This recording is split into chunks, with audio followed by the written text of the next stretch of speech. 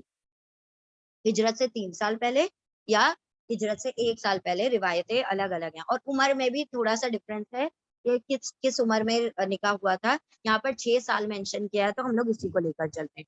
6 سال کی عمر میں، ہاں تو ہم کہہ رہے ہیں نا روایتیں الگ الگ ہیں، تو یہاں پر ہم انہی کی روایت لے کر چل رہے ہیں کہ 6 سال میں حضرت عائشہ کا نکاح ہوا، اور کس سے اس سے 3 سال پہلے یا پھر 1 سال پہلے. تو اگر 3 سال پہلے ہوتا ہے نکاح تو کتنی عمر ہوگی حضرت عائشہ صدیقہ کی؟ کہ 4 سال بعد پیدا ہوئی ہے نا، نبوت کے 4 سال بعد حضرت عائشہ پیدا ہوئی، اور آپ صلی اللہ علیہ وسلم نے ہجرت کی ہے 13 سال بعد، نبوت کے 13 سال بعد پیدا مطلب وہ کیا ہے. تو 4 - 13 کتنے ہوئے؟ 9 ہو گئے. تو اس حساب سے 9 ہو گئی، ٹھیک ہے. اور 6 یہاں پر لکھی ہوئی ہے. تو بہت الگ الگ مختلف روایتیں، ہم لوگ کو سب کو مطلب اس میں لے کر چلنا ہے. یعنی بس اتنا سمجھ لیں کہ بہت کم سنی میں ان کا نکاح ہوا ہے. 6 سال اور 9 سال، ابھی تو بلوغت کی بھی عمر نہیں ہوتی ہے، بہت چھوٹی عمر میں حضرت عائشہ کا 6 یا 9 سال کی عمر میں آپ صلی اللہ علیہ وسلم سے نکاح ہوا ہے. ناؤ ہاں نہیں آپ صلی اللہ علیہ وسلم کی تو اور بڑھ گئی نا عمر. آپ صلی اللہ علیہ وسلم 53 کے ہیں. ہاں ہجرت سے 3 سال پہلے تو 50 ہو گئے آپ صلی اللہ علیہ وسلم. اور حضرت عائشہ کتنی ہوئی؟ اگر 4 مائنس کریں اور 3 مائنس کریں، ٹھیک ہے، 4 میں اور 3 مائنس کریں تو ہو گئے 6 سال. ٹھیک ہے، تو اس طریقے سے 6 سال ہو گئے یا 9 سال. آپ لوگ روایتوں کو لے کر چلیں، 6 یا 9 سال میں حضرت عائشہ کا نکاح ہوا ہے آپ صلی اللہ علیہ وسلم سے. اور آپ صلی اللہ علیہ وسلم اور حضرت عائشہ میں 36 سال کا گیپ ہے. ٹھیک ہے، 36 سال کا ڈفرینس ہے. اور حفصہ اور آپ صلی اللہ علیہ وسلم میں 35 سال کا ڈفرینس ہے. بات تھی. اور ان کی بیٹی رحمت للعالمین کے نکاح میں آئے. حضرت ابو بکر صدیق اس بات پر بہت خوش ہو گئے اور فوراً راضی ہو گئے.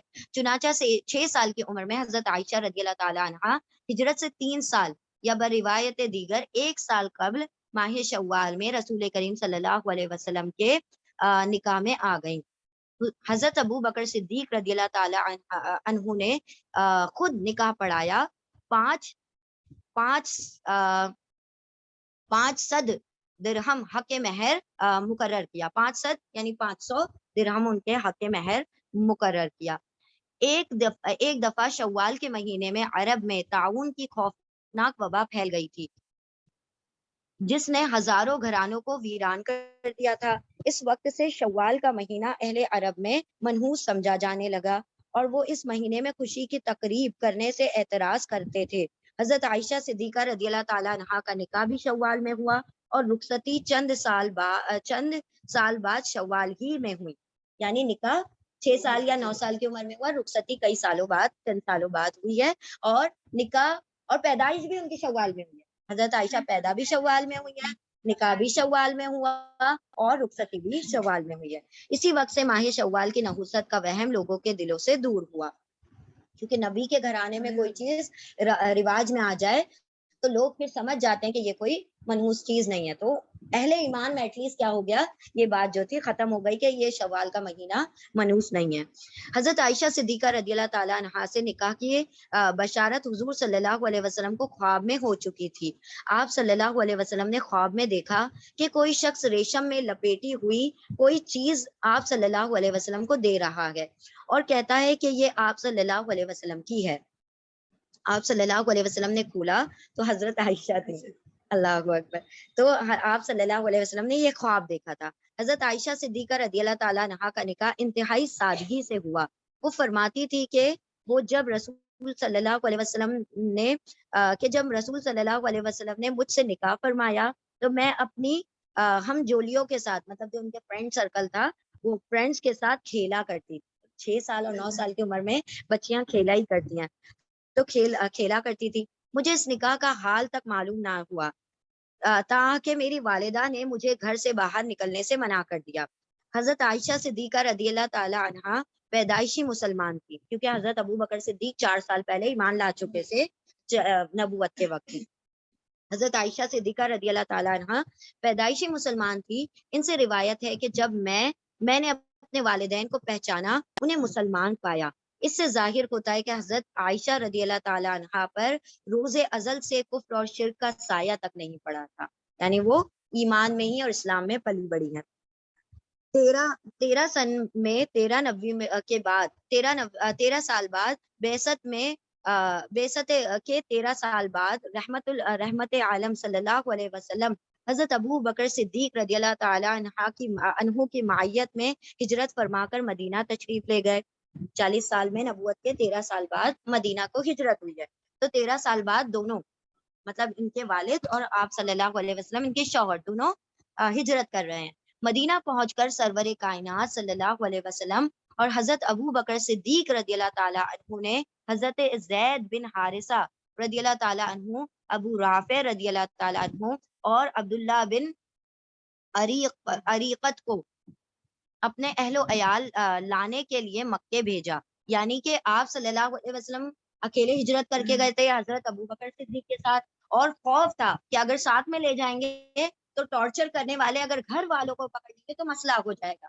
ہم پہلے پہنچ جاتے ہیں اور پھر اس کے بعد کچھ صحابہ کرام کو بھیجیں گے جو کہ ہمارے گھر والوں کو بھی لے آئیں گے. تو اس میں 3 صحابہ کرام کو بھیجا گیا. زید بن حارثہ کون ہے؟ آپ صلی اللہ علیہ وسلم کے جو منہ بولے بیٹے تھے، ہاں. اور ابو رافع اور عبداللہ بن عریقت کو، ان 3 صحابہ کرام کو آپ صلی اللہ علیہ وسلم نے اپنے اہل خانہ کو مدینہ سے واپس، مکہ سے واپس لانے کے لیے بھیجا. واپسی پر حضرت زید بن حارثہ کے ساتھ حضرت فاطمہ الزہرا، آپ صلی اللہ علیہ وسلم کی بیٹی، حضرت ام کلثوم، حضرت سودا بنت زمعہ، ام ایمن اور سامعہ بن زید رضی اللہ تعالیٰ عنہم تھے. یعنی اتنے 4 لوگ جو تھے کس کے ساتھ آ گئے؟ حضرت زید بن حارثہ کے ساتھ. ام کلثوم اور فاطمہ 2 بیٹیاں ہیں آپ صلی اللہ علیہ وسلم کی. حضرت سودا کون ہے؟ آپ صلی اللہ علیہ وسلم کی بیوی ہیں، دوسری بیوی. ام ایمن جو ہے آپ صلی اللہ علیہ وسلم کی کون ہے؟ دودھ رضائی ماں ہے. اور حضرت عائشہ، حضرت آمنہ کی کون ہے؟ میڈ ہے، ہاں، باندھی. ٹھیک ہے، ہاں جی. اور حضرت اسامہ بن زید، حضرت زید جو ہیں آپ صلی اللہ علیہ وسلم کے جو منہ بولے بیٹے ہیں، زید بن حارثہ، ان کے بیٹے اسامہ، یعنی کہ اپنے خود کے بیٹے کو بھی وہ ساتھ میں لے آئے. اور عبداللہ رضی اللہ تعالیٰ عنہ، یعنی منہ بولے پوتے ہو گئے نا آپ صلی اللہ علیہ وسلم کے. اور عبداللہ بن عریقت کے ہمراہ عبداللہ بن ابو بکر جو حضرت حفصہ کے بھائی ہیں. حضرت حفصہ کے بھائی ہیں وہ؟ نو. حضرت عبداللہ بن ابو بکر حضرت ابو بکر کے بیٹے ہیں اور حضرت عائشہ کے بھائی ہیں، سگے بھائی حضرت عائشہ کے. اور عبداللہ بن عمر بھی ہے نا، وہ کس کے بھائی ہیں؟ حضرت حفصہ کے. تو یاد رکھیں، حفصہ رضی اللہ تعالیٰ عنہ کے بھائی کا بھی نام عبداللہ ہے اور حضرت عائشہ کے بھائی کا نام بھی. لیکن ہم کو پتا ہونا چاہیے نا کہ کس کے ساتھ کس کا نام لگ رہا ہے، تو ہمیں پتا ہونا چاہیے. تو حضرت حفصہ اور حضرت عائشہ یہ دونوں فرینڈز ہیں نا، آلموسٹ ان کے اندر بہت ساری سملیرٹیز، ان کی کیمسٹری بہت میچ کرتی تھی. اور یہ ان کے دونوں کے بھائی کا نام عبداللہ ہے. ہاں، ہمراہ حضرت عبداللہ بن عریقت، ان کے ساتھ 4 لوگ گئے.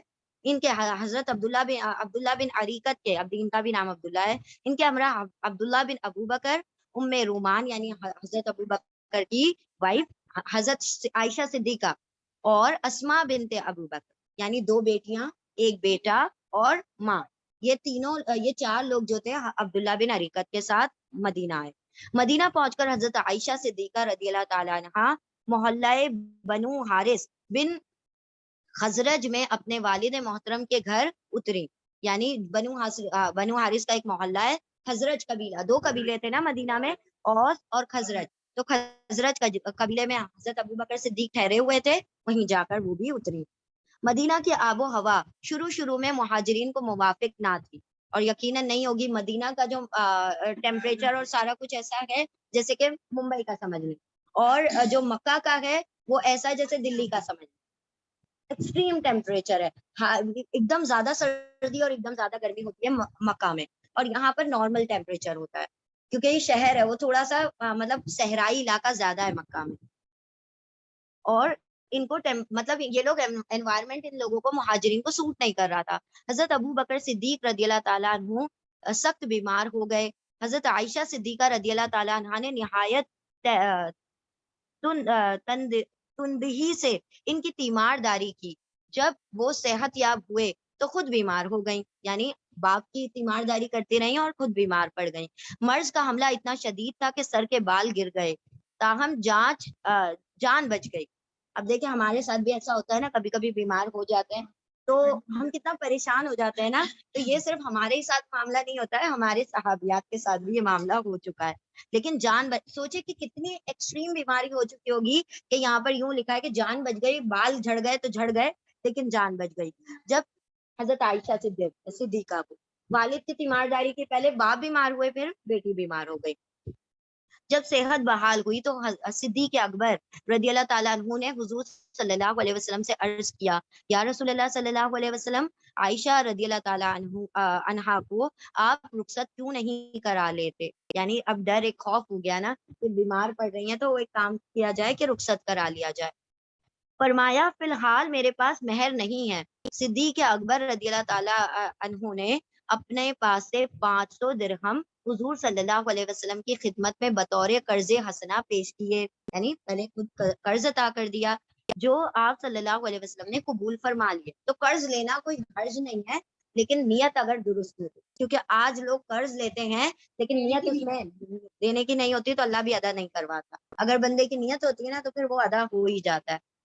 آپ صلی اللہ علیہ وسلم نے لے لیا 500 درہم اور وہی حضرت عائشہ صدیقہ رضی اللہ تعالیٰ عنہ کے پاس بھیج کر انہیں شوال 1 ہجری یعنی 1 ہجری میں شوال کے مہینے میں یا بر روایت دیگر 2 ہجری میں رخصت کرا لیا. اس وقت حضرت عائشہ صدیقہ رضی اللہ تعالیٰ عنہ کی عمر 9 سال کی تھی، یعنی 6 ہجری میں نکاح ہوا ہے، 9 ہجری میں رخصتی ہوئی ہے.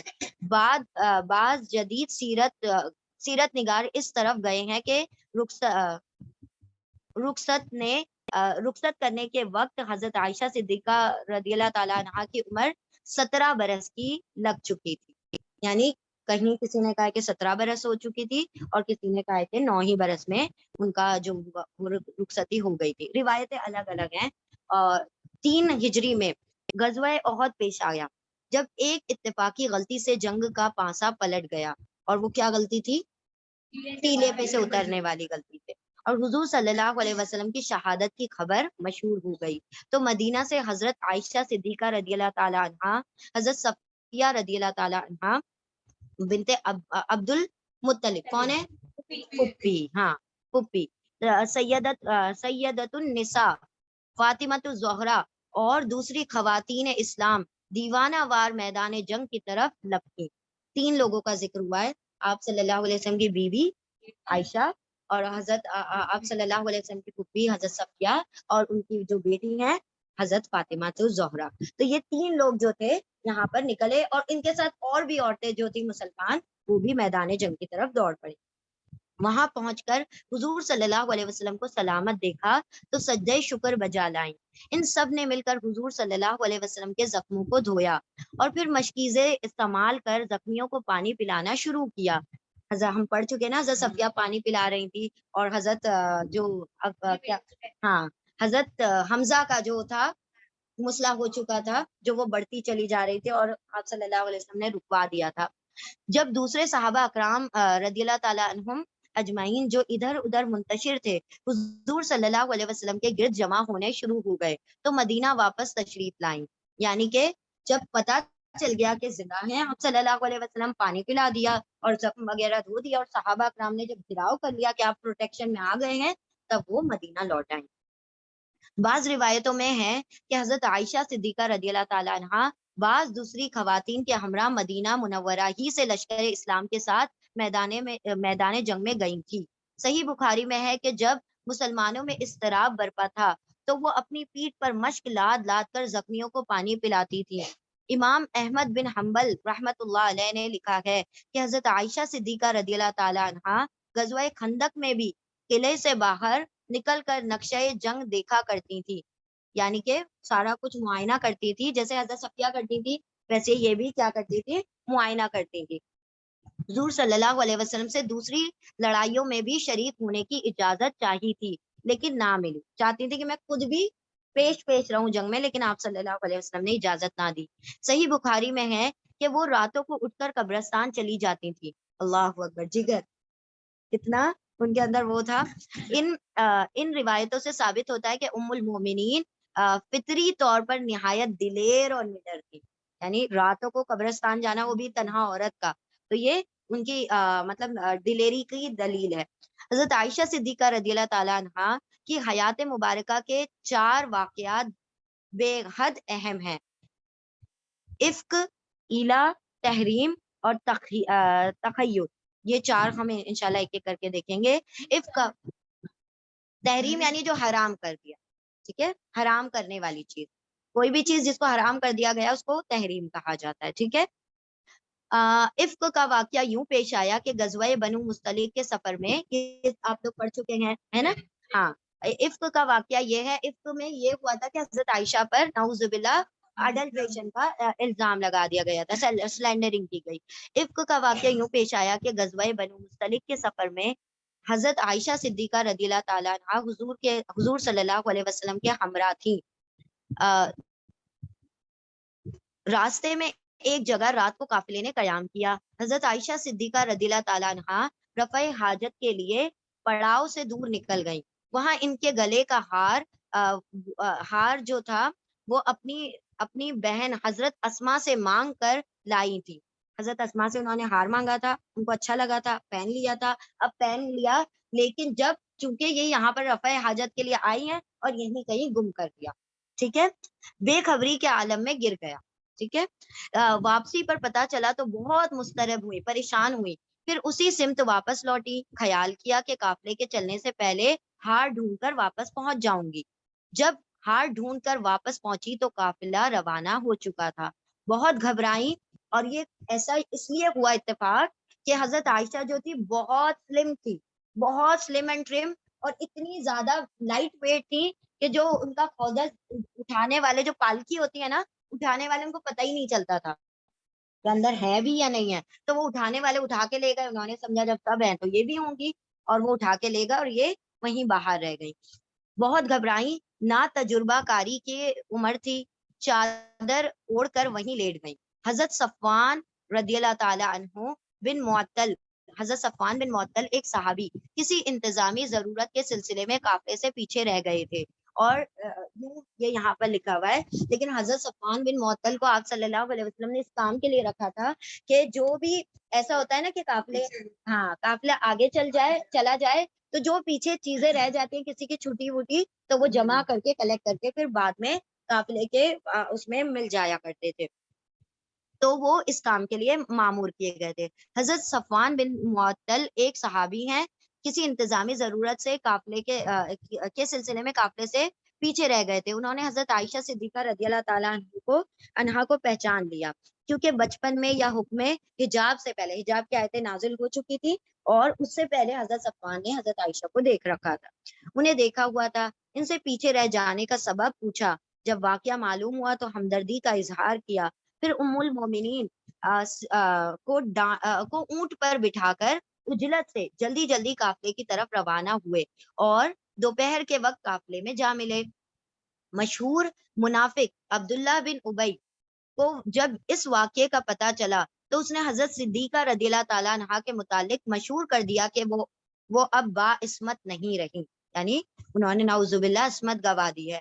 چند سادہ لوگ مسلمان بھی غلط فہمی میں مبتلا ہو گئے، جیسے کہ حسان بن ثابت تھے، اور جو زینب بنت جہش کی جو بہن تھی حمنہ بنت جہش، وہ اس میں ملوث ہو گئی تھی، اور حضرت حسان بن ثابت اور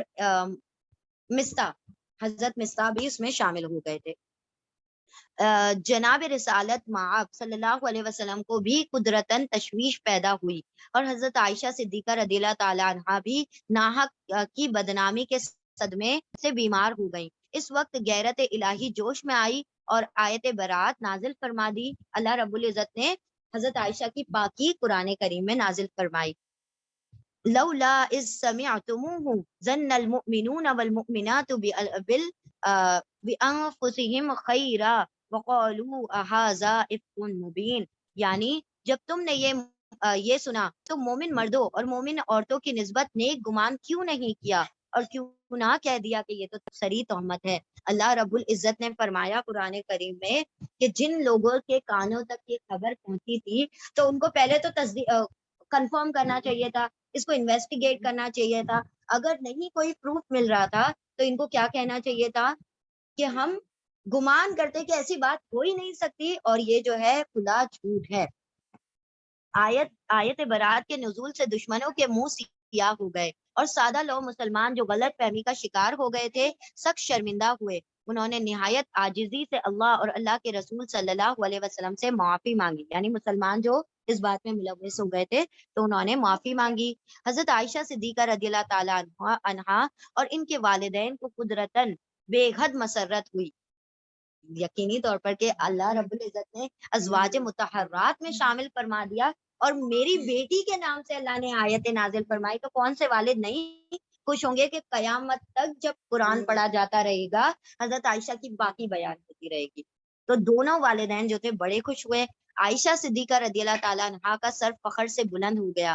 انہوں نے فرمایا میں صرف اپنے اللہ کا شکر ادا کروں گی اور کسی کی ممنون نہیں, میں کسی کی مشکور نہیں ہوں. میں لوگوں نے پوچھا آپ صلی اللہ علیہ وسلم کی بھی نہیں؟ تو کہا نہیں, میں ان کا بھی شکر گزاری نہیں کروں گی, کیونکہ جب لوگوں نے آ کر کہا کہ عائشہ نے گناہ کیا ہے تو عائشہ بھی تو کہہ رہی تھی کہ عائشہ نے گناہ نہیں کیا ہے. ان کی باتوں پہ یقین کر لیا گیا, عائشہ کی باتوں پر نہیں یقین کیا گیا. میری بات کو میرے رب نے سمجھا تو میں ان کا ہی شکر ادا. ٹھیک ہے, تو یہ پہلا واقعہ تھا. اب واقعہ تحریم. سرور عالم صلی اللہ علیہ وسلم کا معمول تھا کہ عصر کی نماز کے بعد ازواج مطہرات کے پاس تھوڑی تھوڑی دیر کے لیے تشریف لے جاتے.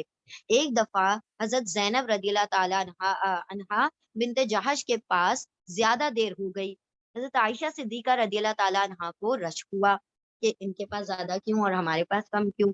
انہوں نے تجسس کیا تو معلوم ہوا کہ حضور صلی اللہ علیہ وسلم نے زینب رضی اللہ تعالیٰ عنہا کے ہاں شہد کھایا ہے جو انہیں کسی نے تحفے کے طور پر بھیجا تھا.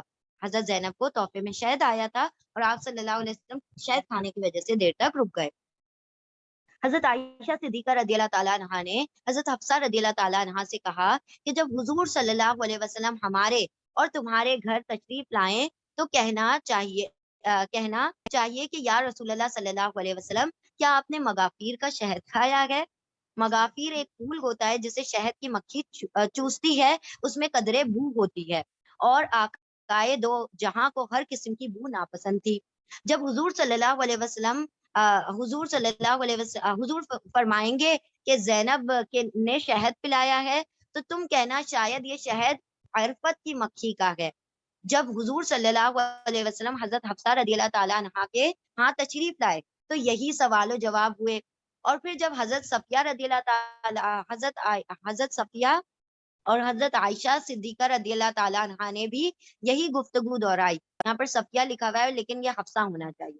حضرت حفصہ اور حضرت عائشہ کنفرم ہو جاتی ہے نا بات کہ یہ بھی یہی کہہ رہی ہیں وہ بھی وہی کہہ رہی ہیں, حالانکہ یہ تو انہوں نے کیا کیا تھا, پلاننگ کر لی تھی کہ دونوں نے یہی سیم بات کہنی ہے. تو حضرت عائشہ کے پاس اور حضرت حفصہ دونوں نے یہی بات دہرائی اور عائشہ صدیقہ رضی اللہ تعالیٰ عنہا نے بھی یہی گفتگو دہرائی.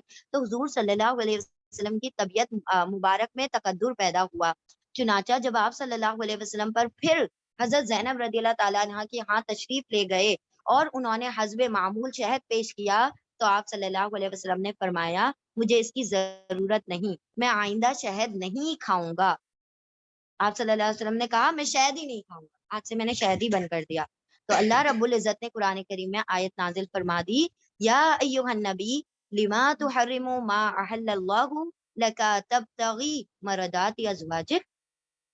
یعنی اے نبی صلی اللہ علیہ وسلم تم اپنی بیویوں کی رضامندی کے لیے جو چیز خدائے تعالیٰ نے حلال کی ہے اس کو اپنے اوپر کیوں حرام کرتے ہو. تو آپ صلی اللہ علیہ وسلم نے پھر اپنے معاملے کو ریکٹیفائی کیا اور یہ سورہ تحریم کی آیت ہے. اب واقعہ ایلا, واقعہ عفق پڑھ لیا ہم نے, واقعہ تحریم پڑھ لیا, دونوں کے لیے قرآن کریم میں آیتیں نازل ہوئی. اب واقعہ ایلا جو ہوتا ہے یہ ایک قسم کے طلاق ہوتا ہے. واقعہ ایلا ازواج مطہرات کے لیے غلہ اور کھجور کی جو مقدار مقرر تھی وہ ان کی ضرورت کے لیے کافی نہ تھی. یعنی بہت کم جو تھا ان کے غنیمت میں سے جو سیلری تھی آپ صلی اللہ علیہ وسلم کی مقرر تھی بہت تھوڑی سی ہوا کرتی تھی اور صحابیات کے لیے پورا نہیں ہو پاتا تھا. ازواج مطہرات کے لیے، اور وہ تنگ دستی سے گزارے وقت کیا کرتی تھی۔ اموال غنیمت اور سالانہ محاصل میں کافی اضافہ ہو چکا تھا، یعنی کیا ہوا، مال غنیمت بڑھ گیا۔ چنانچہ ازواج مطہرات نے اپنے مقررہ گزارے میں اضافے کی خواہش کی، مطلب ان کا جینوین تھا نا ریزن، ایسا نہیں تھا کہ کوئی غلط مطالبہ کر رہی تھی، خرچ پورے نہیں ہو رہے تھے، لیکن انہوں نے جب مطالبہ کیا، جب غنیمت بڑھا، اس وقت نہیں کیا جب ان کا طے ہوا تھا، غنیمت بڑھنے کے بعد انہوں نے مطالبہ کیا، اپنے مقررہ گزارے میں اضافے کی خواہش کی۔ حضرت ابو بکر صدیق رضی اللہ تعالیٰ عنہ اور حضرت عمر فاروق رضی اللہ تعالیٰ عنہ نے اپنی بیٹیوں حضرت عائشہ اور حضرت حفصہ رضی اللہ تعالیٰ عنہما کو سمجھا کر اس مطالبے سے باز رکھا کہ تم کو یہ بولنے کی ضرورت نہیں ہے، جو بول رہا ہے بولنے، لیکن دوسری ازواج اس مطالبے پر قائم رہی۔ اتفاق سے اسی زمانے میں حضور صلی اللہ علیہ وسلم گھوڑے سے گر پڑے اور پہلوئے مبارک میں چوٹ لگ گئی۔ آپ صلی اللہ علیہ وسلم نے حضرت عائشہ صدیقہ رضی اللہ تعالیٰ عنہا کے حجرے سے متصل ایک بالا خانے پر قیام فرمایا اور عہد کیا کہ 1 مہینے تک ازواج مطہرات کو نہ ملیں گے، یعنی انہوں نے ایسا مطالبہ کیا ہے تو غصے میں آپ صلی اللہ علیہ وسلم نے منع کر دیا کہ میں اب ان سے ملوں گا ہی نہیں، اور حضرت عائشہ کے بالکل پاس ایک کمرے میں کیا ہوئے، وہ اکیلے ٹھہر گئے۔ منافقین ایسے موقع کی تلاش میں ہی رہتے تھے۔ انہوں نے مشہور کر دیا کہ آپ صلی اللہ علیہ وسلم نے بیویوں کو طلاق دے دی ہے، اپنے پاس سے یہ بات کو ہائیک کر دیا۔ تمام صحابہ اکرام رضی اللہ تعالیٰ عنہم یہ خبر سن کر سخت رنجیدہ ہو گئے، وہ اپنی بیٹیوں کے معاملے میں کیا ہو گئے، پریشان ہو گئے کہ ایسے کیسے ہو سکتا ہے، رنجیدہ ہو گئے۔ حضرت عمر فاروق رضی اللہ تعالیٰ عنہ حضور صلی اللہ علیہ وسلم کی خدمت اقدس میں حاضر ہوئے۔ آپ صلی اللہ علیہ وسلم ایک کھری چار پائی پر لیٹے ہوئے تھے، اور جس میں اطہر پر بان کے نشان بن گئے تھے، وہ جو چارپائی ہوتی ہے نا، اس کے جو رسیاں ہوتی ہیں اس کے نشان پڑ گئے تھے۔ فاروق اعظم یعنی حضرت عمر رضی اللہ تعالیٰ عنہ نے حضور صلی اللہ علیہ وسلم کو اس حال میں دیکھ کر آپ دیدہ ہو گئے، یعنی آپ صلی اللہ علیہ وسلم کتنی مشقت کی زندگی گزار رہے ہیں، اور عرض کیا یا رسول اللہ صلی اللہ علیہ وسلم، کیا آپ نے اپنی بیویوں کو طلاق دے دی ہے؟ فرمایا نہیں۔ جناب عمر فاروق رضی اللہ تعالیٰ عنہ نے یہ خوشخبری تمام لوگوں میں سنا دی۔ اس پر تمام مسلمانوں اور ازواج مطہرات میں مسرت کی لہر دوڑ گئی۔ حضرت عائشہ صدیقہ رضی اللہ تعالیٰ عنہا فرماتی ہیں، میں ایک ایک دن گنتی تھی، 29ویں دن حضور صلی اللہ علیہ وسلم بالا خانے سے اتر کر سب سے پہلے میرے پاس تشریف لائے، بیکاز بالکل متصل تھا نا گھر، تو سب سے پہلے آپ صلی اللہ علیہ وسلم 29 ڈے پر آپ صلی اللہ علیہ وسلم جو تھے حضرت عائشہ کے پاس آ گئے۔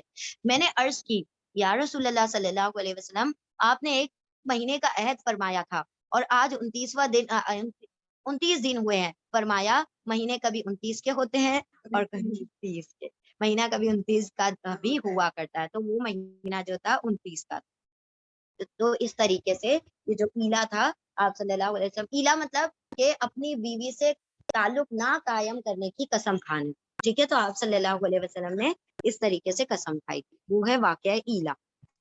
واقعہ تخیر، ہاں، واقعہ ایلا کے بعد ایک دن حضور صلی اللہ علیہ وسلم حضرت عائشہ صدیقہ رضی اللہ تعالیٰ عنہا کے پاس تشریف لائے اور فرمایا، عائشہ میں تم سے ایک بات پوچھتا ہوں، اس کا جواب اپنے والدین سے مشورہ کر کے دو تو بہتر ہوگا۔ حضرت عائشہ صدیقہ رضی اللہ تعالیٰ عنہا نے عرض کیا، یا رسول اللہ صلی اللہ علیہ وسلم، وہ بات کیا ہے؟ حضور صلی اللہ علیہ وسلم نے سورہ احزاب کی یہ آیت تلاوت فرمائی، یا ایھا النبی قل لازواجک ان کنتن تؤذون الحیات الدنیا وزینتها فتعالین امتعکن واسرحن سراحا جمیلا۔ اب یہ جو آیت تھی سورہ احزاب کی، یہ آیت آپ صلی اللہ علیہ وسلم نے تلاوت فرمائی۔ اے نبی اس کا ہم ترجمہ پڑھ رہے ہیں آیت کا ترجمہ۔ اے نبی صلی اللہ علیہ وسلم، اپنی بیویوں سے کہہ دو، اگر تم کو دنیاوی زندگی اور اس کی رونق درکار ہے تو آؤ، میں تم کو کچھ دے دلا کر کیا کر دوں، فارغ کر دوں، یعنی طلاق دے دوں، رخصت کر دوں، اور اگر تمہیں اللہ اور اس کا رسول اور آخرت کا گھر پسند ہے تو تم میں سے جو نیکوکار ہیں اللہ نے ان کے لیے بڑا اجر مہیا کر رکھا ہے. یعنی انہوں نے کہا تھا نا، مطالبہ کیا تھا کہ ہماری اجرتیں بڑھا دی جائیں، تو آپ صلی اللہ علیہ وسلم کے اوپر یہ قرآن کریم میں آیت نازل فرما دی اللہ نے کہ جس کو مال دنیا چاہیے وہ مال دنیا لے، پھر آپ صلی اللہ علیہ وسلم سے اس کا کوئی تعلق نہیں ہے. پھر آپ صلی اللہ علیہ وسلم اس کو طلاق دے دیں گے اور جتنی اجرت چاہیے اس کی فکس کر دیں گے. اور اگر رسول کا ساتھ چاہتی ہیں صلی اللہ علیہ وسلم کا، تو پھر یہ مطالبے نہ کریں. حضرت عائشہ صدیقہ رضی اللہ تعالیٰ عنہا نے عرض کیا، یا رسول اللہ صلی اللہ علیہ وسلم، اس میں والدین کے مشورے کی کیا ضرورت ہے؟ میں تو اللہ اور اللہ کے رسول اور آخرت کا گھر اختیار کرتی ہوں. حضور صلی اللہ علیہ وسلم نے یہ جواب پسند فرمایا. یہی بات جب دوسری ازواج مطہرات سے پوچھی تو انہوں نے بھی ویسا ہی جواب دیا. سید الانعام کو حضرت عائشہ صدیقہ رضی اللہ تعالیٰ عنہا بے حد محبوب تھیں. مسند ابی داود میں روایت ہے کہ حضور صلی اللہ علیہ وسلم فرمایا کرتے تھے، اے باری تعالیٰ، یوں تو میں سب بیویوں سے برابر کا سلوک کرتا ہوں، مگر دل میرے بس میں نہیں کہ وہ عائشہ کو زیادہ محبوب رکھتا ہے، یا اللہ اس پر معاف فرمانا. یعنی جو ظاہری معاملات ہیں، کھانا ہے اور گھروں میں رہنا ہے، جو ان کی باریاں لگانا ہے، سب ایکول تھا. حتیٰ کہ کوئی فوڈ بھی لاتے تھے تو اس کے اندر سے بھی ایکول حصے ہوتے تھے. لیکن دل کا معاملہ، جو دل کا میلان ہوتا ہے، وہ اللہ ہی کی جانب سے ہوتا ہے نا. اللہ سبحانہ و تعالیٰ کے ہاتھ میں دل ہے. لیکن اس پر بھی آپ صلی اللہ علیہ وسلم اللہ سے معافی مانگا کرتے تھے کہ یا اللہ، میں کیا کروں کہ میرا دل عائشہ کی طرف زیادہ جھکتا ہے بنسبت اور بیویوں کے. سرور عالم صلی اللہ علیہ وسلم طہارت میں بہت اہتمام فرماتے تھے، پاکیزگی کا بہت اہتمام فرماتے تھے، اور اپنی مسواک بار بار دھلوایا کرتے تھے. اس خدمت کی انجام دہی حضرت عائشہ رضی اللہ تعالیٰ عنہا کے ہی سپرد تھی، یعنی مسواک دھونے کا کام. اب وہ چھوٹی ہے نا عمر میں، تو ویسے ہی ان کو کام سپرد کیے گئے تھے. حضرت عائشہ صدیقہ رضی اللہ تعالیٰ عنہا حضور صلی اللہ علیہ وسلم پر جان چھڑکتی تھی. ایک دفعہ آپ صلی اللہ علیہ وسلم رات کے وقت اٹھ کر کہیں تشریف لے گئے. جب حضرت عائشہ صدیقہ رضی اللہ تعالیٰ عنہا کی آنکھ کھلی اور حضور صلی اللہ علیہ وسلم کو موجود نہ پایا تو سخت پریشان ہو گئی. دیوانہ وار انہیں دیوانہ وار اٹھی اور ادھر ادھر اندھیرے میں ٹٹولنے لگی. آخر ایک جگہ حضور صلی اللہ علیہ وسلم کا قدم مبارک ملا. دیکھا تو آپ صلی اللہ علیہ وسلم سر بسجود یاد الہی میں مشغول ہیں. اس وقت انہیں اطمینان ہوا، یعنی کہ آپ صلی اللہ علیہ وسلم کو آنکھوں کے سامنے نہ پا کر بے چین ہو جایا کرتی تھی. ایک دفعہ حضور صلی اللہ علیہ وسلم کمبل اوڑھ کر مسجد میں تشریف لائے. ایک صحابی نے عرض کی، یا رسول اللہ صلی اللہ علیہ وسلم، اس پر دھبے نظر آتے ہیں. آپ صلی اللہ علیہ وسلم اس کو غلام کے ہاتھ حضرت عائشہ رضی اللہ تعالیٰ عنہا کے پاس بھیج دیا. حضرت عائشہ صدیقہ رضی اللہ تعالیٰ عنہا نے کٹورے میں پانی منگوایا، خود اپنے ہاتھ سے داغ دھوئے، اس کے بعد کمبل خشک کر کے آپ صلی اللہ علیہ وسلم کی خدمت میں واپس بھیج دیا. مطلب she loved to perform his work، مطلب جو بھی آپ صلی اللہ علیہ وسلم کے کام ہوتے تھے ان کو وہ کرنا پسند تھا. جب نبی کریم صلی اللہ علیہ وسلم احرام باندھتے یا احرام کھولتے تو حضرت عائشہ صدیقہ رضی اللہ تعالیٰ عنہا جس میں مبارک میں خوشبو لگاتی تھی. ایک دفعہ سفر میں حضرت عائشہ صدیقہ رضی اللہ تعالیٰ عنہا کا ہار گم ہو گیا. اب یہ دوسرا واقعہ ہے، ٹھیک ہے. حضور صلی اللہ علیہ وسلم نے اس کی تلاش میں چند صحابہ کرام رضی اللہ تعالیٰ عنہم اجمعین کو بھیج دیا. کہ آپ صلی اللہ علیہ وسلم اتنا مطلب وہ کرتے تھے، محبت کرتے تھے کہ حضرت عائشہ کی کوئی بھی چھوٹے سے ایکسن برڈس کو بھی وہ رد نہیں کرتے تھے کہ ان کو کرنا ہے. وہ گم ہو گیا تو مجھے ڈھونڈوانا ہے، چاہے جس سے بھی ڈھونڈواؤں. اور اس کی تلاش میں نکلے تو راستے میں نماز کا وقت آ گیا. دور دور تک پانی، یہ جو تیمم کے آیتیں جو ہم نے پڑھا تھا، وقت آ گیا تو دور دور تک پانی نہیں تھا. اسی لیے لوگوں نے بغیر وضو نماز پڑھی. واپس آ کر حضور صلی اللہ علیہ وسلم سے ماجرا بیان کیا. اس وقت آیت تیمم نازل ہوئی. حضرت اسید بن حضیر نے اس کو حضرت عائشہ صدیقہ رضی اللہ تعالیٰ عنہا کی بہت بڑی فضیلت سمجھا اور ان سے مخاطب ہو کر کہا، یعنی آپ کے اس ہار ڈھونڈنے کی وجہ سے اللہ نے ایک اور آسانی ہمارے لیے فرما دی. ام المومنین، اب صحابہ کرام میں کیا کہہ رہے ہیں، آپ حضرت عائشہ کو مخاطب ہو کر حضرت اسید بن حضیر نے اس کو حضرت عائشہ رضی اللہ تعالیٰ عنہا کی بہت بڑی فضیلت سمجھا اور ان سے مخاطب ہو کر کہا، ام المومنین رضی اللہ تعالیٰ عنہا، خدا آپ کو جزائے خیر دے. آپ کو کوئی ایسا حادثہ پیش نہیں آیا جس سے خدا نے آپ کو نکلنے کا راستہ نہیں بتایا اور مسلمانوں کے لیے وہ ایک برکت بن گیا. یعنی آپ کے ساتھ جو بھی مسئلہ ہوا وہ مسلمانوں کے لیے بڑی آسانی کا باعث بن گیا. اور یہ واقعہ ہم پورا پڑھ چکے ہیں نا, حضرت ابو بکر صدیق کے اوپر سارے صحابی کمپلین کرنے آ گئے کہ تمہاری بیٹی کی وجہ سے ہم کو رکنا پڑ رہا ہے, اور سارے لوگ ہار ڈھونڈنے میں لگے ہوئے ہیں, مطلب کام کا کام نہیں کر رہے, سب ہار ڈھونڈ رہے ہیں. تو صحابہ کرام سارے ہار ڈھونڈ رہے تھے. سارے لوگ حضرت ابو بکر صدیق کے گھر پر ڈائریکٹ اپروچ نہیں کر سکتے تھے حضرت عائشہ کے گھر پر, کیونکہ آپ صلی اللہ علیہ وسلم کے حجرے میں, تو سارے حضرت ابو بکر صدیق کے گھر پر آ گئے. اب جب حضرت ابو بکر صدیق آئے عائشہ رضی اللہ تعالیٰ عنہا کے حجرے میں, تو دیکھا کہ آپ صلی اللہ علیہ وسلم سو رہے ہیں. تو جا کے حضرت ابو بکر صدیق نے پوری ماری جا کے غصے میں, کیا یہ لگا رکھا ہے, ہار ڈھونڈواؤ ہار ڈھونڈواؤ, اس کو ختم کرو اس معاملے کو. لیکن اللہ رب العزت نے جب دیکھا کہ حضرت ابو بکر صدیق اپنی بیٹی پر غصہ کر رہے ہیں, اللہ رب العزت نے یہ آیتیں نازل فرما دی کہ اگر تمہارے پاس کیا نہیں ہے, پانی نہیں ہے, تو پاک مٹی سے تیمم کر لو. ٹھیک ہے. اب یہ نیکسٹ واقعہ, جب حضرت عائشہ صدیقہ رضی اللہ تعالیٰ عنہ کی ازدواجی زندگی کے 9 برس گزر گئے تو آقائے دو جہاں مرض وفات میں مبتلا ہو گئے. یعنی رخصتی کے بعد جب 9 ہجری کی یا اراؤنڈ 9 ہجری کی بات ہے, آپ صلی اللہ علیہ وسلم کی وفات کے وقت 9 یا 10 ہجری کا واقعہ ہے. حضور صلی اللہ علیہ وسلم 13 دن علیل یعنی بیمار رہے. ان 13 دنوں میں 5 دن دیگر ازواج کے ہاں قیام فرمایا اور 8 دن حضرت عائشہ صدیقہ رضی اللہ تعالیٰ عنہا کے ہاں رہے.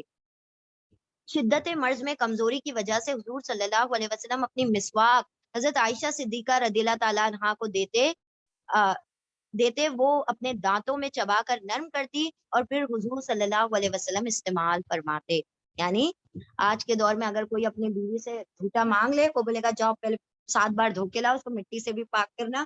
ان لوگ اپنی بیویوں کا بھی جھوٹا کھانا نہیں پسند کرتے, اور آپ صلی اللہ علیہ وسلم مسواک چبی ہوئی ان کی منہ سے کیا کر رہے تھے, یوز کرتے تھے. اور ہمیں وہ بھی واقعہ پتا ہے کہ جہاں سے بھی حضرت عائشہ کیا کرتی تھی, پانی پیتی تھی, سیم پلیس پر کیا کرتے تھے آپ صلی اللہ علیہ وسلم اپنے لب لگاتے تھے. اور حضرت عائشہ جہاں سے گوشت کی بوٹی کٹ کرتی تھی وہی اسی جگہ سے, اور پوچھتے تھے تاکہ ان کو پتا چلے اور زیادہ مطلب ان کی محبت میں اضافہ ہو جائے. حضرت عائشہ سے پوچھتے تھے عائشہ تم نے کہاں سے پیا ہے, تو آپ صلی اللہ علیہ وسلم کو بتاتی تھی, اور جب آپ صلی اللہ علیہ وسلم پیتے تھے تو بلش کرتی تھی, بہت خوش ہو جاتی تھی, پھر ریڈ ہو جایا کرتی تھی. مسواک حضرت عائشہ چبا چبا کر مطلب اتنی کمزوری آ چکی تھی کہ آپ صلی اللہ علیہ وسلم چبا بھی نہیں پا رہے تھے, اتنے علیل ہو چکے تھے.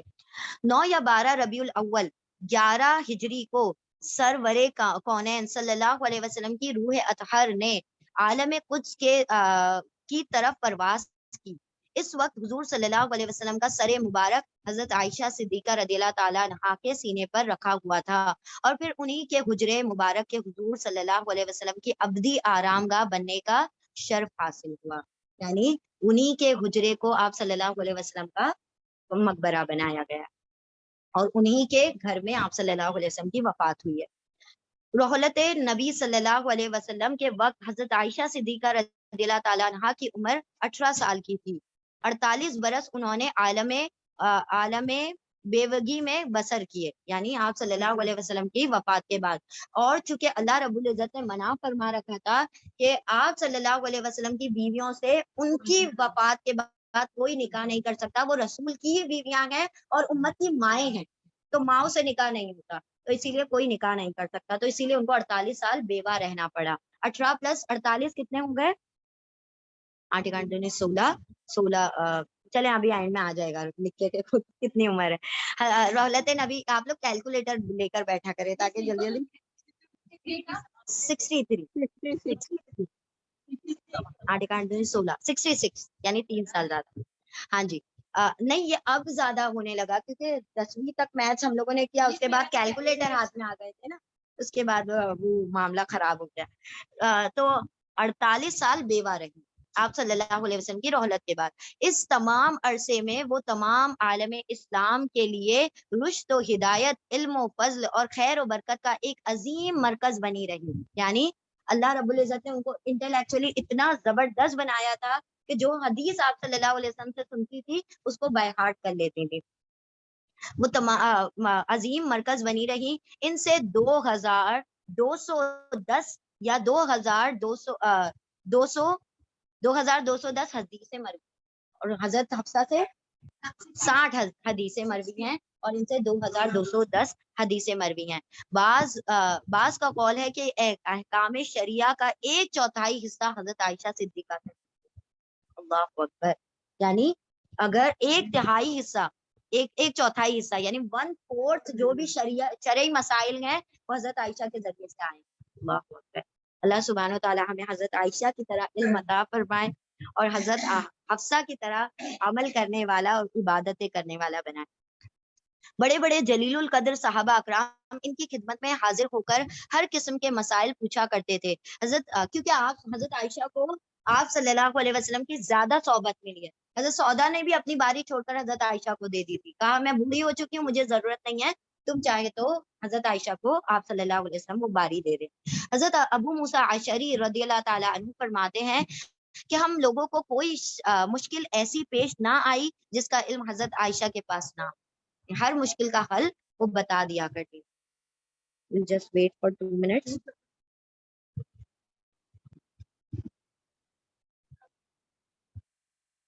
اعوذ باللہ من الشیطان الرجیم. بسم اللہ الرحمن الرحیم.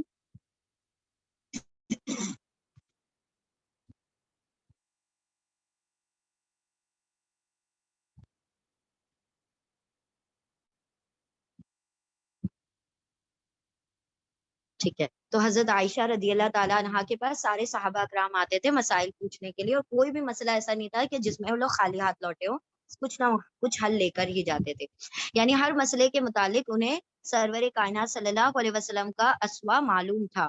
حضرت عروہ بن زبیر رضی اللہ تعالیٰ عنہ کا قول ہے کہ میں نے قرآن, حدیث, فقہ, تاریخ یعنی ہسٹری اور علم الانساب یعنی کہ جو جنریشن کا علم ہوتا ہے نا, اس کے بیٹے اس کے بیٹے اس کے بیٹے, علم الانساب نسب معلوم کرنے کا, میں ام المومنین حضرت عائشہ صدیقہ رضی اللہ تعالیٰ عنہا سے بڑھ کر کسی کو نہیں دیکھا. مطلب وہ اتنی فیلڈ کی ماہر تھی, قرآن میں بھی, حدیث میں بھی, فقہ میں بھی, اور ساتھ ساتھ ہسٹری بھی, اور پھر علم الانساب میں بھی, اور یعنی ان تمام فیلڈز میں وہ کیا تھی, مہارت رکھتی تھی.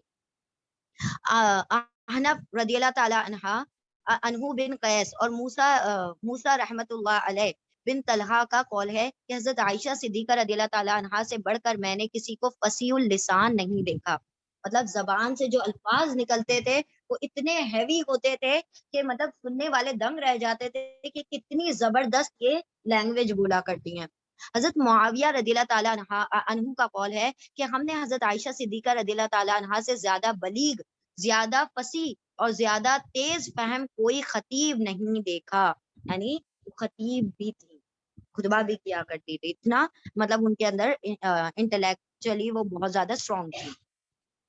کتب سیر میں متعدد روایتیں ملتی ہیں جن سے ثابت ہوتا ہے کہ حضرت عائشہ صدیقہ رضی اللہ تعالیٰ عنہا کو دینی علوم کے علاوہ طب یعنی کہ میڈیسن بھی, تاریخ اور شعر اور ادب میں بھی دستگاہ حاصل تھی. یعنی کہ وہ شاعری بھی اچھی بول لیا کرتی تھی, ہسٹری بھی اچھی جانتی تھی, اور ساتھ ساتھ میڈیسن میں بھی ان کو اچھا کمانڈ تھا. فی الحقیقت حضرت عائشہ صدیقہ رضی اللہ تعالیٰ عنہا کا پائے علم و فضل اتنا بلند تھا کہ اس کو بیان کرنے کے لیے سینکڑوں صفحات درکار ہیں. یعنی ان کی ہی تعریف لکھنے, اور جو وہ جانتی تھی اگر اس کو لکھنے بیٹھ جائیں تو پھر سوچے کہ کیا ہوگا. یہاں ہم اسی قدر لکھنے پر اکتفا کرتے ہیں کہ بہت سے اہل سیر کے نزدیک علمی کمالات, دینی خدمات اور سرور عالم صلی اللہ علیہ وسلم کی تعلیمات اور ارشادات کے نشر و اشاعت کے اعتبار سے صدیقہ کبریٰ کا کوئی حریف نہیں ہو سکتا. اگر حریف نہیں ہو سکتا یعنی ان کا کوئی ٹکر کا نہیں تھا. اگر انہیں محسنہ امت کہا جائے تو اس میں مطلق کوئی مبالغہ نہیں ہوگا. انہیں محسنہ امت یعنی امت کی محسنہ یعنی امت کی خیر خواہ, ویل وشر.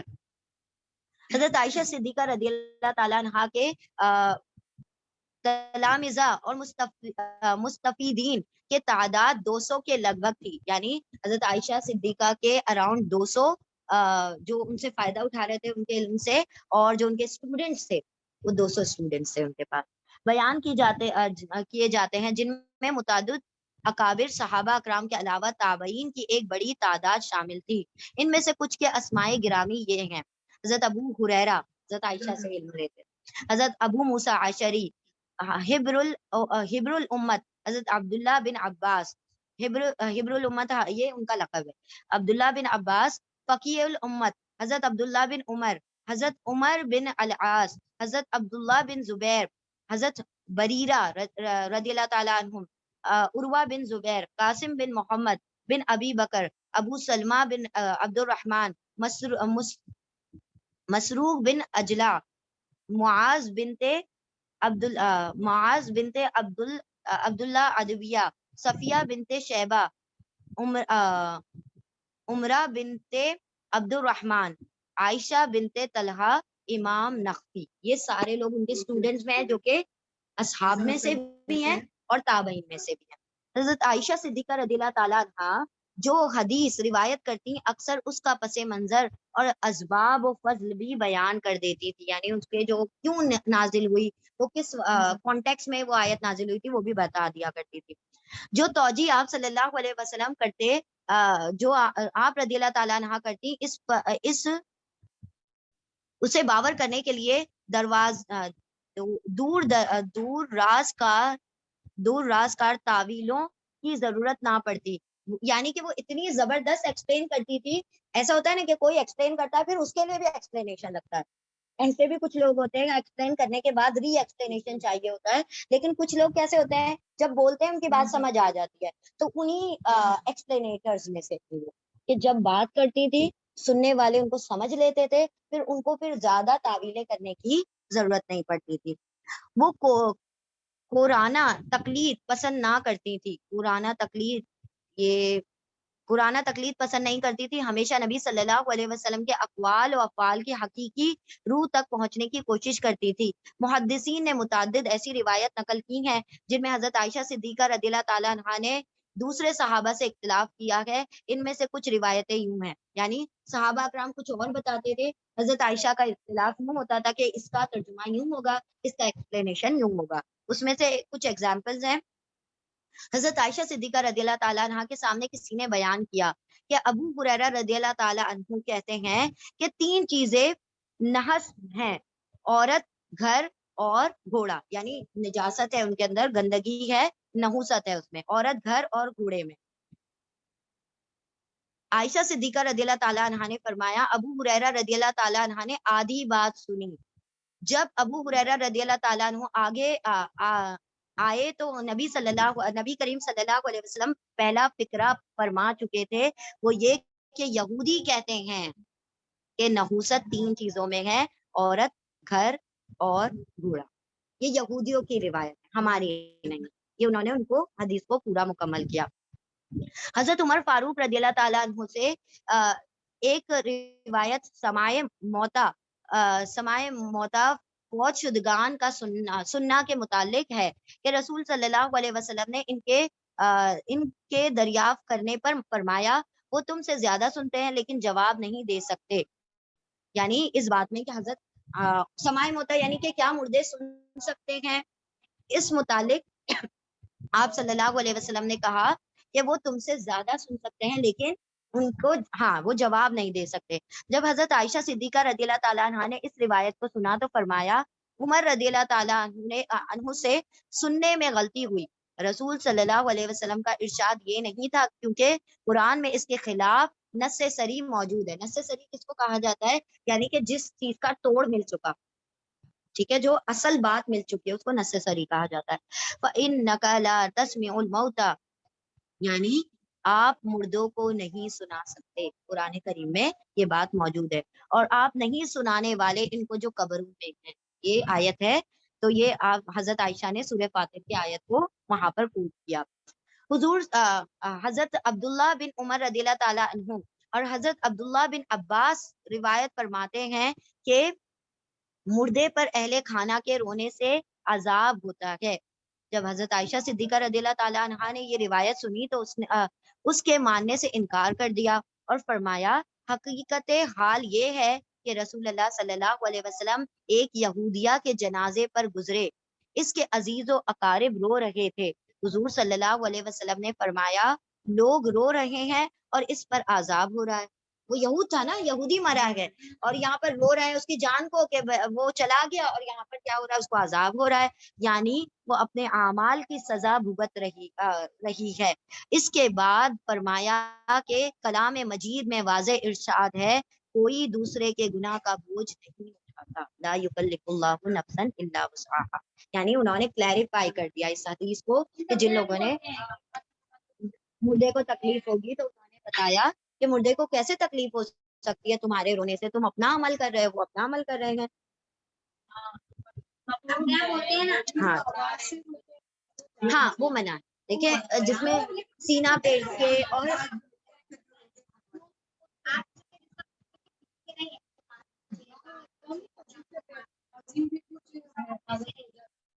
نوحہ کرنا منع ہے, سر پیٹنا, بالوں کو کھینچنا, زور زور کی آوازیں نکالنا. ہاں زور زور سے آوازیں بھی نہیں نکالنا ہے, روتے وقت جو زور سے آوازیں کرتے ہیں نا, ہاں تو منع فرمایا ہے. حضرت ابو سعید خدری رضی اللہ تعالیٰ عنہ ایک جلیل القدر صحابی تھے.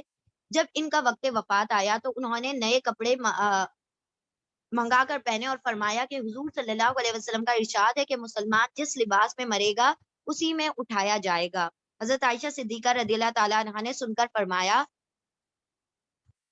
خدا ابو سعید خدری پر رحم کرے, لباس سے حضور صلی اللہ علیہ وسلم کی مراد اعمال ہیں.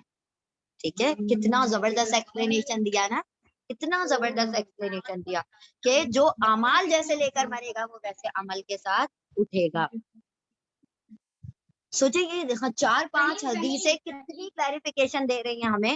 حضرت عمر فاروق رضی اللہ تعالیٰ عنہ سے روایت ہے کہ حضور صلی اللہ علیہ وسلم کا ارشاد ہے نماز عصر اور نماز فجر کے بعد کوئی نماز یعنی نفل و سنت بھی جائز نہیں. بظاہر اس ممانعت کی کوئی وجہ نظر نہیں آتی. جب حضرت عائشہ صدیقہ رضی اللہ تعالیٰ عنہا سے یہ روایت سنی تو فرمایا عمر رضی اللہ تعالیٰ عنہ کو وہم ہوا ہے. حضور صلی اللہ علیہ وسلم نے صرف اس طرح نماز منع فرمایا کہ کوئی شخص آفتاب کے طلوع یا غروب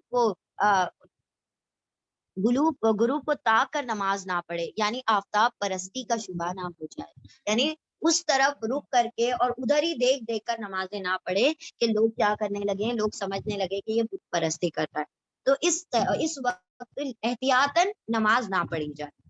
فضائل اخلاق کے لحاظ سے حضرت عائشہ صدیقہ رضی اللہ تعالیٰ عنہا کا رتبہ بہت بلند تھا, اخلاق میں بھی بہت اعلیٰ تھی. وہ بے حد فیاض یعنی لٹانے والی, وہ لوگوں کے اوپر فیض کرنے والی, مہمان نواز اور غریب پرور تھی. ایک بار حضرت عبداللہ بن زبیر رضی اللہ تعالیٰ عنہ نے ان کو 1,00,000 درہم بھیجے. انہوں نے اسی وقت سب رقم غریبوں مسکینوں میں تقسیم کر دی. اس دن روزے سے تھیں. شام ہوئی تو خادمہ نے کہا ام المومنین کیا اچھا ہوتا کہ آپ نے اس رقم سے کچھ گوشتی افطار کے لیے خرید لیا ہوتا. فرمایا تم نے یاد دلا دیا ہوتا. حضرت عروہ یعنی ان کو یہ بھی یاد نہیں ہے کہ ہم روزے سے اور ہمارے گھر میں کچھ بھی نہیں ہے. اللہ اکبر, یعنی یہ معاملہ ہوا کرتا تھا کہ جو مال آتا تھا وہ سارا کا سارا تقسیم کر کے ہاتھ جھاڑ کے اٹھایا کرتے تھے. اتنا فیاضی اور اتنا سخاوت تھی. حضرت عروہ بن زبیر رضی اللہ تعالیٰ عنہ کہتے ہیں کہ ایک مرتبہ حضرت عائشہ صدیقہ رضی اللہ تعالیٰ عنہ کے پاس 70,000 کی رقم آئی, ابھی 1,00,000 ابھی 70,000. انہوں نے ان یعنی عروہ رضی اللہ تعالیٰ عنہ کے سامنے کھڑے کھڑے ساری رقم راہ خدا میں دے دی, یعنی لانے والے ہی کے سامنے تقسیم ہو گئی ہے, اتنا بھی ویٹ نہیں کیا. اور دوپٹہ گوشت جھاڑ کر اٹھ گئے, یعنی دوپٹے کو ایسے جھاڑا اور کھڑی ہو گئی. موطا امام مالک میں ہے کہ حضرت عائشہ صدیقہ رضی اللہ تعالیٰ عنہا ایک دن روزے سے تھی اور گھر میں ایک روٹی کے سوا کچھ نہ تھا. اتنے میں ایک سائلہ یعنی ایک سوال کرنے والی عورت نے آواز لگا دی. انہوں نے لونڈی کو حکم دیا کہ یہ روٹی سائلہ کو دے دو, سوال کرنے والی عورت کو دے دو. لونڈی نے کہا شام کو افطار کس چیز سے کیجیے گا؟ ام المومنین صدیقہ رضی اللہ تعالیٰ عنہا نے فرمایا یہ تو اس کو دے دو, یہ تو اس کو دے دو. شام ہوئی تو کسی نے بکری کا گوشت ہدیہ بھیج دیا. لونڈی سے فرمایا دیکھو اللہ نے روٹی سے بہتر چیز بھیج دی نہیں بھیج دی. اللہ اکبر, یہ توکل تھا ان لوگوں کا. ام المومنین رضی اللہ تعالی عنہا کی فیاضی کی کوئی حدود نہیں تھی. حضرت عبداللہ بن زبیر رضی اللہ تعالیٰ عنہ جو ان کے بھانجے اور منہ بولے بیٹے تھے، اکثر ان کی خدمت کیا کرتے تھے۔ خالہ کی فیاضیوں کو دیکھتے دیکھتے ایک دفعہ وہ بھی گھبرا گئے، یعنی اپنی خالہ کو دیکھ رہے ہیں، یہ تو ہاتھ ایک دم ہی کھلا رکھا ہوا ہے، اور گھبرا گئے، اور ان کے منہ سے نکل گیا کہ اب ان کا ہاتھ روکنا چاہیے، کہ کچھ تو ان کے اوپر روک لگائی جائے۔ حضرت عائشہ صدیقہ رضی اللہ تعالیٰ عنہا کو معلوم ہوا تو وہ سخت ناراض ہوئی اور قسم کھا لی کہ اب ابن زبیر سے کبھی نہ بولوں گی۔ ان کے ترک کلام نے طول پکڑا تو حضرت عبداللہ بن زبیر بہت گھبرائے اور بڑی مشکل سے حضرت مسور بن مکرمہ اور عبد الرحمن بن اسود کو بیچ میں ڈال کر اپنا قصور معاف کرایا۔ حضرت عائشہ صدیقہ رضی اللہ تعالیٰ عنہا نے اپنی قسم توڑنے کا کفارے میں 40 غلام آزاد کیے۔ اب دیکھیں اور بڑھ چڑھ کر کیا، یہ کیا تھا نا، میں اور کروں گی۔ انہیں جب یہ واقعہ یاد آتا تو روتے روتے آنچل ترک ہو جاتا۔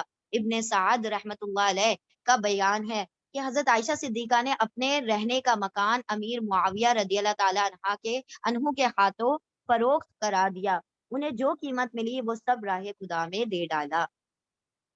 ام المومنین حضرت عائشہ صدیقہ رضی اللہ تعالیٰ عنہ دن رات کا زیادہ حصہ عبادت میں یا لوگوں کے مسائل بتانے میں صرف کرتی تھی۔ ان کا دل مہر و محبت اور عزو و شفقت کا خزینہ تھا۔ دشمنوں اور مخالفوں تک کو معاف کر دیتی تھی۔ مشہور شاعر صحابی حضرت حسان بن ثابت رضی اللہ تعالیٰ عنہ نے واقعہ افک میں غلط فہمی کی بنا پر حضرت عائشہ صدیقہ رضی اللہ تعالیٰ عنہ کی مخالفت کی تھی، وہ بھی اس بات میں آ گئے تھے۔ حضرت عائشہ صدیقہ رضی اللہ تعالیٰ عنہ کو اس واقعے کا بہت رنج ہوا تھا، لیکن اس کے باوجود وہ بہت بوڑھے تھے نا، حضرت حسان بن ثابت حضرت عائشہ سے بہت زیادہ عمر میں بڑے تھے، تو انہوں نے عمر کی لحاظ رکھا اور کچھ بھی نہیں کہا تھا ان کو، لیکن اس کے باوجود انہوں نے حضرت حسان بن ثابت رضی اللہ تعالیٰ عنہ کو معاف کر دیا اور ان کے بہت عزت کرتی تھی۔ حضرت عائشہ صدیقہ رضی اللہ تعالیٰ عنہ کے بعض رشتہ دار حضرت حسان رضی اللہ تعالیٰ عنہ کو واقعہ افک میں شرکت کی وجہ سے برا کہنا چاہتے تھے۔ حضرت عائشہ صدیقہ رضی اللہ تعالیٰ عنہ نے ان کو سختی سے منع کیا اور فرمایا کہ ان کو برا مت کہو، یہ رسول صلی اللہ علیہ وسلم کی طرف سے شعراء مشرکین کا جواب دیتے تھے، یعنی آپ صلی اللہ علیہ وسلم کا ڈیفینڈ کرتے تھے جب شعراء غلط شاعریاں لکھا کرتے تھے آپ صلی اللہ علیہ وسلم کے خلاف، یعنی اس بنا پر معاف کر دیا۔ دیکھیں آج ظاہری طور پر بھی اگر ہم کسی کو معاف کر دینا، اور اتنی بڑی بات، یہ کوئی چھوٹی موٹی بات نہیں تھی، تہمت لگا دینا اور لوگوں میں عام کر دینا، لیکن حضرت عائشہ نے معاف کر دیا۔ آج کے زمانے میں لوگ جب معاف کرتے ہیں نا تو ظاہری طور پر معاف کرتے ہیں، باطن میں معاف نہیں کرتے، دل میں وہ کھٹک اور جو چیز رہتی ہے نا وہ رہ ہی جاتی ہے، وہ دل پھٹا ہوا رہتا ہی ہے، وہ چاہے ظاہری طور پر منافقت کرتے ہیں آج کے دور کے لوگ۔ معاویہ رضی اللہ تعالیٰ عنہ، معاویہ بن خدیج نے ان کے بھائی محمد بن ابی بکر رضی اللہ تعالیٰ عنہ کو قتل کر دیا تھا، اس لیے وہ ان سے قبیدہ خاطر تھی، لیکن جب انہوں نے سنا کہ میدان جہاد میں معاویہ کا سلوک اپنے ماتحتوں کے ساتھ بہت اچھا ہوتا ہے، کسی کا جانور مر جائے تو اسے اپنا جانور دے دیتے ہیں، کسی کا غلام بھاگ جائے تو اسے اپنا غلام دے دیتے ہیں، اور سب لوگ ان سے راضی ہیں، تو فرمایا استغفر اللہ، جس شخص میں یہ اوصاف ہوں اس سے اس نبا پر ناراض نہیں رہ سکتی کہ وہ میرے بھائی کا قاتل ہے، یعنی وہ سخی ہے، چاہے وہ میرے بھائی کا قاتل ہے لیکن میں اس سے ناراض نہیں رہ سکتی کیونکہ وہ بہت سخاوت کرنے والا ہے۔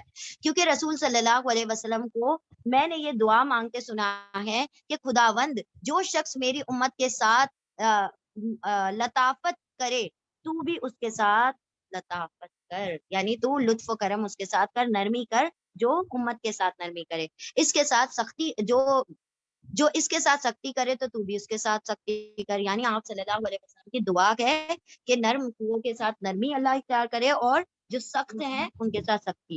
ام المومنین صدیقہ رضی اللہ تعالیٰ عنہ کو غیبت اور بدگوئی سے سخت اجتناب تھا۔ ان سے مروی کسی حدیث میں کسی شخص کی توہین یا بدگوئی کا ایک لفظ بھی نہیں ہے۔ وسعت قلب کا یہ عالم تھا کہ اپنی سوکنوں کی خوبیاں اور مناقبت خوش دلی سے بیان کرتی تھی، یعنی دیکھیں حضرت خدیجہ سے بھی ان کو رشک تھا، کوئی جلن اور حسد نہیں تھی، رشک کیا کرتی تھی کہ حضرت خدیجہ جو ہیں اس مرتبے پر فائز ہیں کہ ان کی زندہ بیویوں کے ہوتے ہوئے بھی آپ صلی اللہ علیہ وسلم ایک بوڑھی عورت جو کہ مر چکی ہیں ان کو نہیں بھولتے. تو رشک اور حسد میں بہت فرق ہے. دل میں حد یعنی اپنی سوکنوں کی بھی تعریف کیا کرتی تھی ان کے پیچھے. دل میں حد درجہ کا خوف تھا یعنی کہ تقویٰ تھا.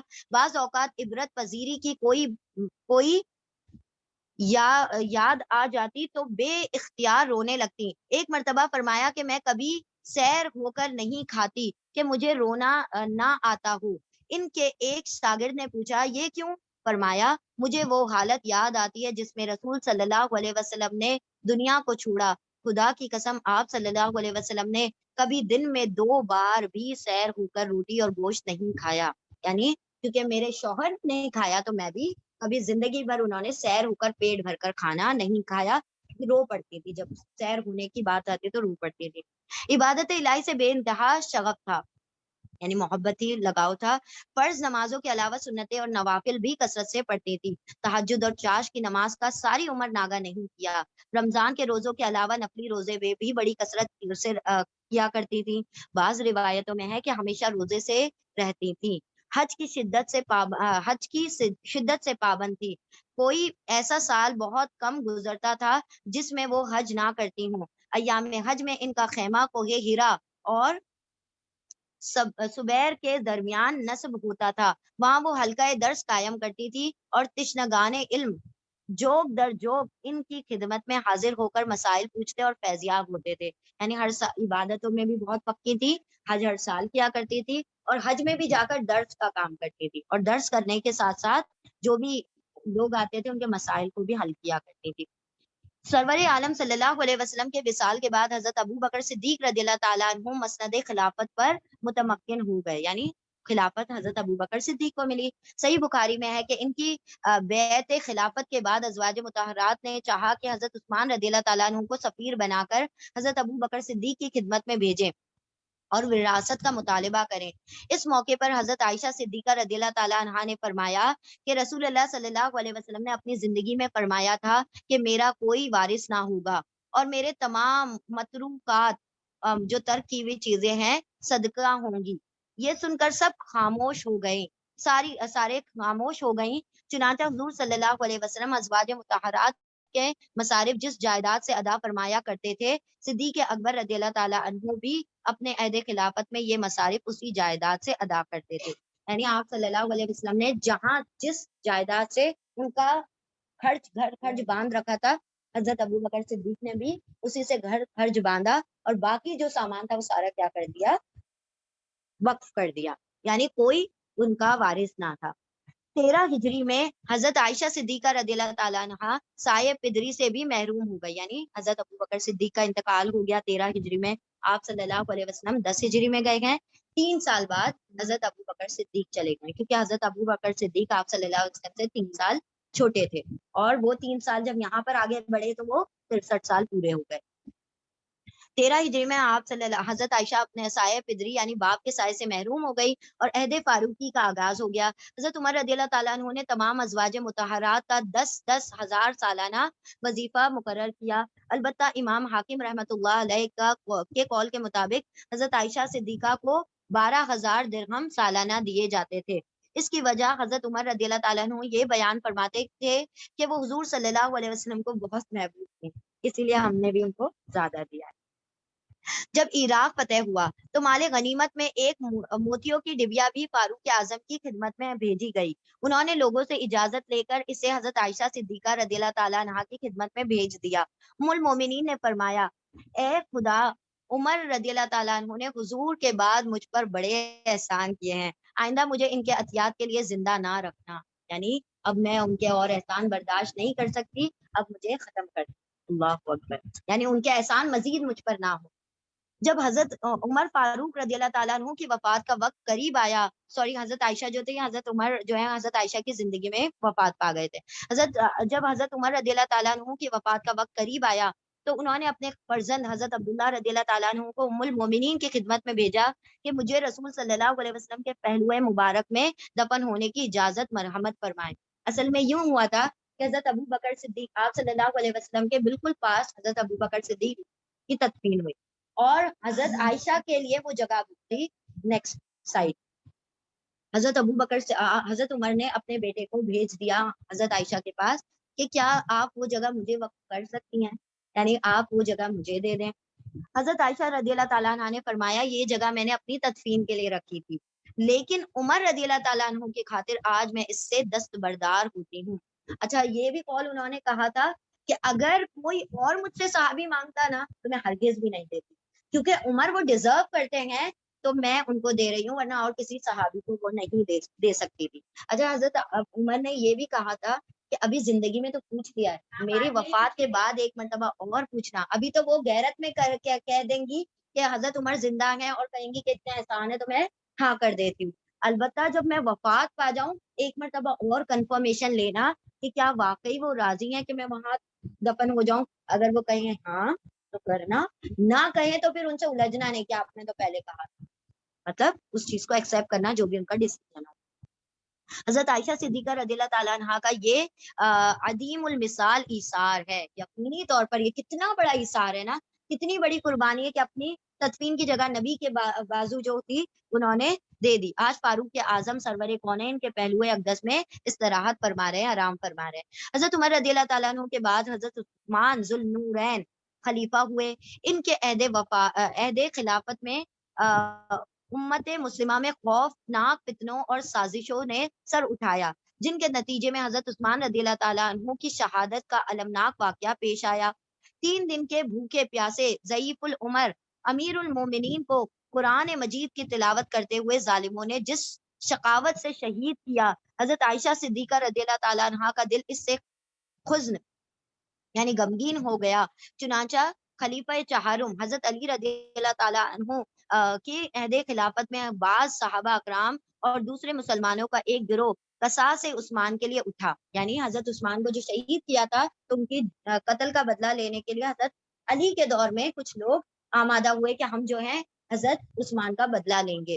اس جماعت میں حضرت زبیر بن عوام، کون ہے زبیر بن عوام؟ حضرت صفیہ کے بیٹے، یعنی آپ صلی اللہ علیہ وسلم کے کزن. ٹھیک ہے. حضرت زبیر بن عوام رضی اللہ تعالیٰ عنہ حواری رسول اور حضرت طلحہ جیسے جلیل القدر صحابہ بھی شریک تھے.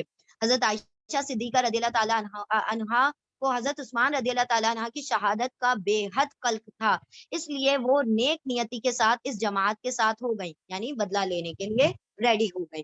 اس جماعت حضرت علی کا یہ نہیں تھا اسٹینڈ، وہ آپس میں تھوڑا سا اختلاف تھا. اس جماعت کا خیال تھا کہ قاتلان عثمان رضی اللہ تعالیٰ عنہ میں بعض لوگ حضرت علی رضی اللہ تعالیٰ عنہ کی پناہ میں ہیں. ادھر حضرت علی مرتضیٰ رضی اللہ تعالیٰ عنہ فرماتے تھے کہ جب تک کامل تحقیق کے بعد قاتلوں کا پتہ نہ چل جائے ان پر حد جاری کرنا ممکن نہیں ہے. حضرت علی کہہ رہے تھے کہ نہیں ابھی مت کرو، تھوڑا ویٹ کرتے ہیں، ہم تحقیق کریں گے. اور یہ لوگ جو تھے صحابہ کرام تھے جوش میں آ گئے تھے کہ نہیں ہم نے تو بدلہ لینا ہے. اور حضرت عائشہ ان لوگوں کے ساتھ تھی کہ ہم بدلہ لینا ہے اس حضرت عثمان کا. اس اختلاف کی بنا پر جنگ جمل، اس کا نام ہے جنگ جمل کا افسوسناک واقعہ پیش آیا. حضرت عائشہ صدیقہ رضی اللہ تعالیٰ عنہ اصلاح احوال کے لیے اپنی جماعت کے ہمراہ بصرہ گئیں. بدقسمتی سے وہاں حضرت علی رضی اللہ تعالیٰ عنہ سے جنگ پیش آ گئی. اس جنگ میں طرفین کا شدید جانی نقصان ہوا، دونوں سائڈ نقصان ہوا. تاہم حضرت علی رضی اللہ تعالیٰ عنہ جنگ میں غالب آئے.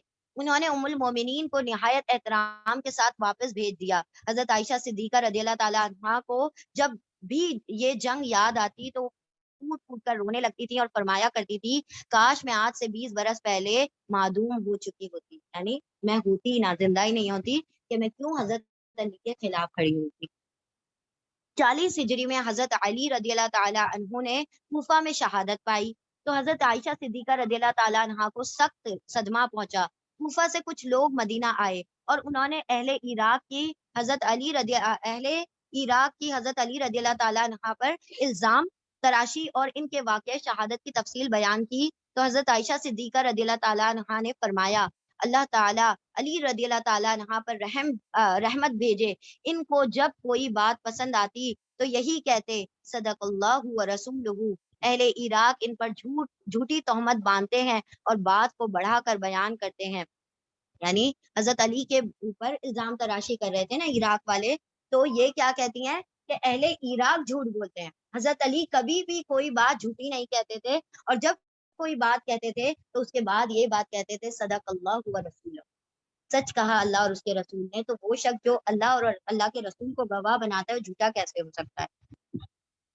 امیر معاویہ رضی اللہ تعالیٰ عنہ نے اپنے دور حکومت میں صدیقہ کبریٰ کا بے انتہا اعزاز و اکرام کیا. تاہم ام المومنین کو کسی معاملے میں ان سے اختلاف ہوتا تو وہ برملا اس کا اظہار کر دیتی تھی, یعنی وہ ظاہری کر دیتی تھی کہ بھائی مجھے اس بات سے اختلاف ہے, وہ اندر اندر نہیں رکھتی تھی.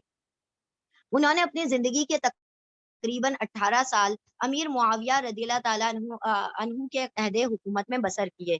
یہ پورا زمانہ ام المومنین نے جزئی اوقات کے سوا خاموشی میں گزارا, اور اوائل رمضان 58 ہجری میں محسنہ امت بیمار ہو گئیں, اور چند روز کے 58 ہجری 58 ہجری میں حضرت عائشہ بیمار ہو گئیں, اور چند روز کی علالت کے بعد 17 رمضان 58 ہجری یعنی 13 جون 678 عیسوی کو نماز وطر کے بعد شب کے وقت وفات پا گئیں.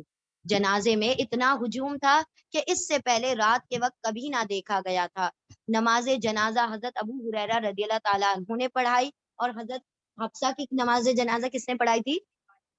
مدینہ کے گورنر نے, اور تدفین بھائی اور بھتیجوں نے کی.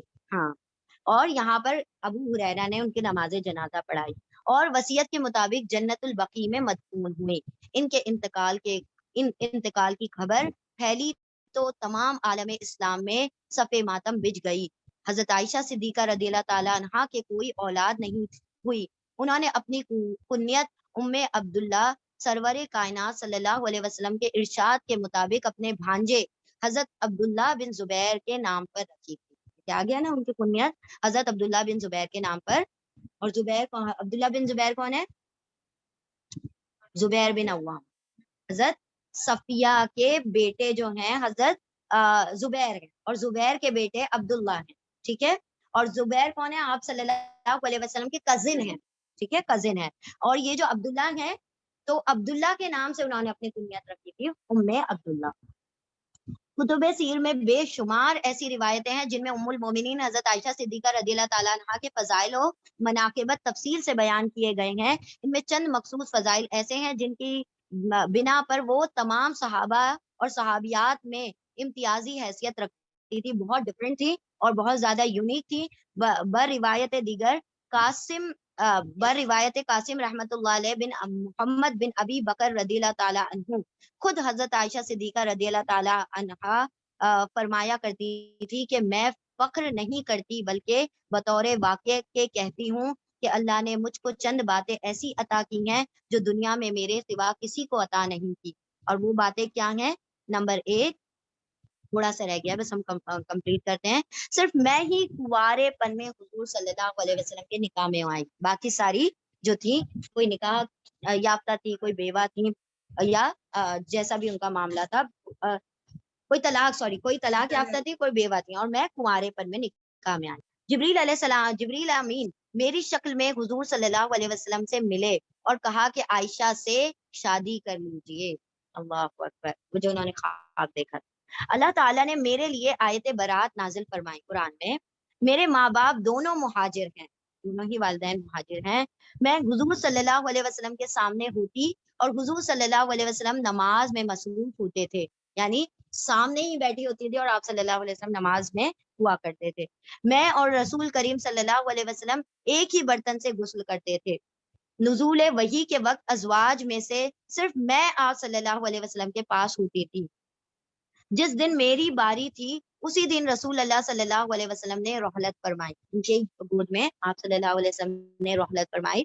جب سرور کائنات صلی اللہ علیہ وسلم کی روح پاک نے عالم قدس کی طرف پرواز کی تو حضور صلی اللہ علیہ وسلم سر مبارک میری گود میں رکھے ہوئے تھے. یعنی وہ کہتے ہیں یہ میں بڑائی نہیں مار رہی ہوں, یہ میں کوئی اپنی بڑائیاں یا گن نہیں گا رہی ہوں, بلکہ یہ چیزیں میرے اندر یونیک ہے.